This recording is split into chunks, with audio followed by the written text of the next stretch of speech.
चलिए आगे हम करते हैं सूझ का सिद्धांत यानी कि insight learning theory. Insight learning theory गेस्टाल्टवादियों ने दी थी। गेस्टाल्टवादी कौन कौन थे?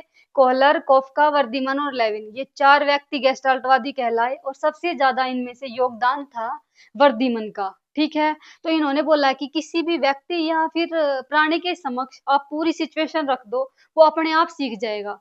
अपने आप वो अवलोकन करके अपने आप वो उसके अंदर कल्पना जागेगी कि कैसे सीखना है, कैसे इस प्रॉब्लम को सोल्व करना है। ठीक है, तो देखिए इसने अपने प्रयोग के द्वारा सिद्ध किया। इसने क्या किया था, एक कमरा लिया, कमरे के अंदर एक बॉक्स रख दिया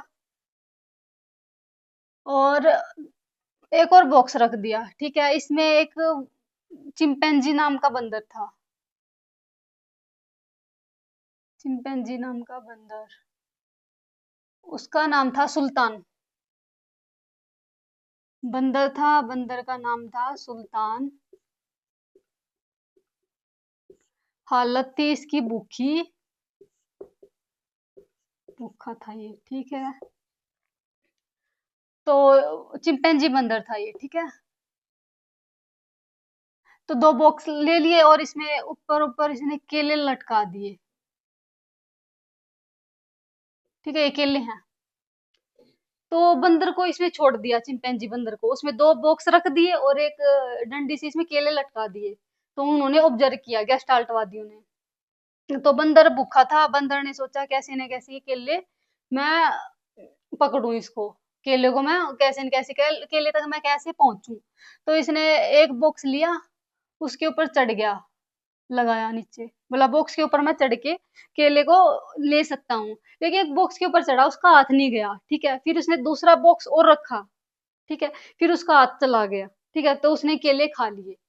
तो दूसरा एक बार और उसने फिर दोबारा से प्रयोग किया, उसने दो तो यही बॉक्स रख लिए और जो केले थे ना उसमें और ऊपर लटका दिए।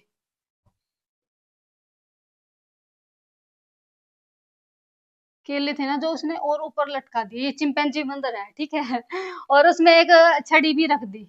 सोचा कि अब देखेंगे ये केले को कैसे प्राप्त करेगा। तो उसने क्या किया, उसने सोचा कि दो बॉक्स तो मैं लगा दूं। दो बॉक्स तो उसने लगा दिए, फिर केले प्राप्त उसको नहीं हुए।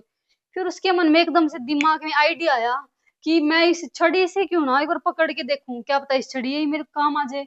तो उसने दोनों बॉक्स को ऊपर नीचे लगाया और छड़ी का इस्तेमाल किया और फिर केले खा लिए। ठीक है, तो फिर तीसरी बार उन्होंने गेस्टाल्टवादियों ने प्रयोग किया, केले को सबसे ऊपर लटका दिया। ये केले हैं, सबसे ऊपर लटका दिया। ठीक है, इसमें वही दो बॉक्स थे और दो इसमें छड़ियां निकाल दी। ठीक है, मतलब कि इसमें दो छड़ियां और रख दी। ठीक है, और ये था चिंपैंजी बंदर। ठीक है,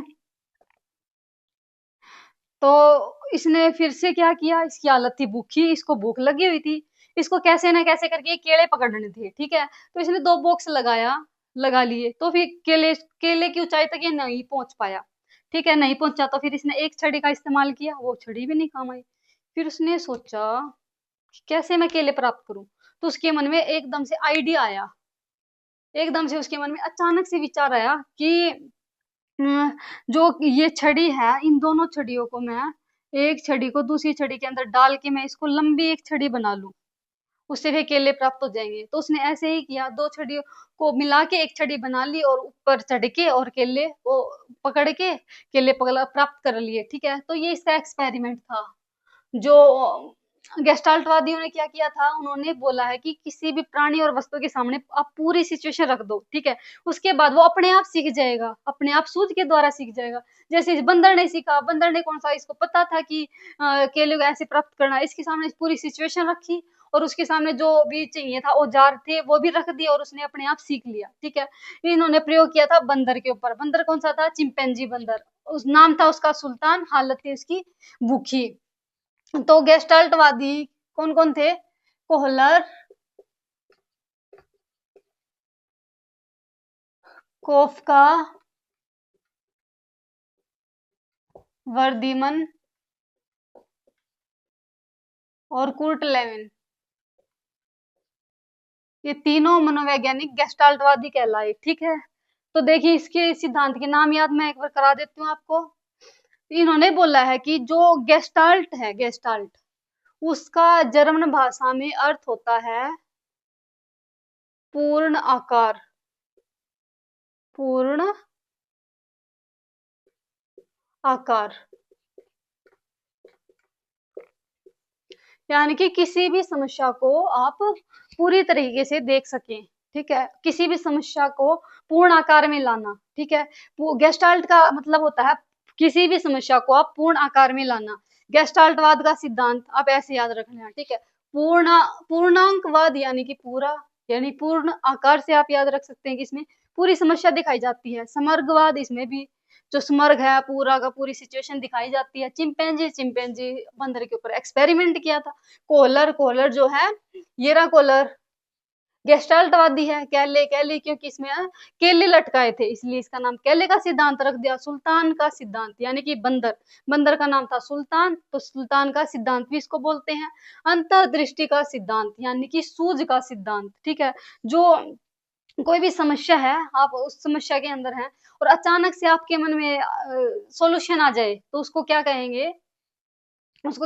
सूझ, ठीक है। तो इसमें हम क्या बोलेंगे? मानसिक शक्तियों का प्रयोग करते हैं। इसमें मानसिक शक्तियों का प्रयोग करते हैं। और जो समस्या का समाधान अचानक से आता है दिमाग में, तो उसको गेस्टाल्टवादियों ने कहा है अनुभव। ठीक है। इससे एक विधि निकली है पूर्ण से अंश की ओर। यानी कि अगर आप बच्चों को कोई भी चैप्टर करवा रहे हो, तो उसको पहले पूरा दिखाओ, उसके बाद उसको अंश में तोड़ो, ठीक है। पूर्ण से अंश की ओर, जैसे आपको किसी को गाड़ी बतानी है, ठीक है, तो आप गाड़ी के टायर बताओगे और उसकी क्लिच भी बताओगे, गेयर बताओगे, इससे वो नहीं सीखेगा। पूरी आपको गाड़ी दिखानी पड़ेगी, उसके बाद उसकी छोटे छोटे पार्ट से उसको अवगत कराना पड़ेगा, ठीक है। पूर्ण से अंश की ओर, इसी से वो विधि निकली है। तो इनसाइड लर्निंग थ्योरी ये है, जिसके अंदर चिंपैंजी एक बंदर लिया था, कमरे में बंद कर दिया था, उसके ऊपर केले लटकाए थे। तो भूखे जो चिंपैंजी बंदर है, उसके दिमाग के अंदर एकदम से आइडिया आया कि मैं उसको बॉक्स को ऊपर ऊपर रख के मैं इस केले को प्राप्त कर सकता हूँ। यही क्या है? सूझ का सिद्धांत, यानी कि इनसाइट लर्निंग थ्योरी, ठीक है। गेस्टाल्टवादियों ने बोला है कि कोई भी प्राणी या कोई भी व्यक्ति जो है, वो वो अपने आप भी सीख सकता है और किसी को देखकर भी सीख सकता है। जो अपने आप सीखता है, कल्पना करके सीखता है, यानी कि कल्पना करके सीखता है, वो क्या है? सूझ का सिद्धांत, ठीक है। सूझ किसके ऊपर डिपेंड होती है? कल्पना के ऊपर। सूझ का आधार होता है कल्पना। सूझ का आधार होता है कल्पना, कि किसी भी समस्या को देखकर हमारे अंदर एकदम से आइडिया आ जाए, तो ये क्या है? सूझ का सिद्धांत। ओके, तो चलिए आगे नेक्स्ट करते हैं हम, नेक्स्ट थ्योरी।